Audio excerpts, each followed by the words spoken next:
আমাদেরকে যেমন খুশি পিটাবেন, সেই দিন শেষ। এবার ফুটবলের পালা না, এবার আলেমরা প্লেয়ারের দায়িত্ব নিয়ে বাংলাদেশের জনগণকে সাথে নিয়ে আমরা গোলপোস্টের কাছে গিয়েছি। এবার গোল করি, বাংলাদেশের মানুষের বিজয় তাদের হাতে আমরা তুলে দেব। বসে এই ফেসবুকে এবং টিভি দেখে জুলাই আগস্টের ঘটনা বর্ণনা করে তারা ওখানকার গেস্ট। আর যারা রাস্তায় ঘাম ঝরিয়েছে, রক্ত ঝরিয়েছে, চোখের পানি ঝরিয়েছে, দিনের বেলা রোজা রেখেছে, আপনি বিশ্বাস করবেন না, আমরা যখন কলা এবং রুটি বিতরণ করি এরকম অসংখ্য ভাইকে বলতে শুনেছি, মাসুদ ভাই আমি তো এখন কলা খাবো না, আমি তো রুটি খাবো না, আমাকে দেন, আমি আরেকজনকে দেবো। কেন খাবেন না? বলছে মাসুদ ভাই আমি তো রোজা রেখে এসেছি।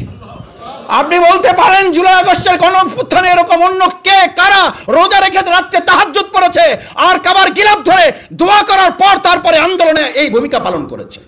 কারা তারা? তাদের বাদ দিয়ে আপনি মিডিয়া চালান, তাদের বাদ দিয়ে আজকে আপনাদের অন্তর্বর্তীকালীন সরকার চলতে চান।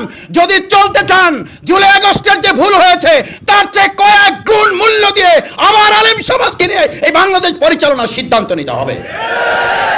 তার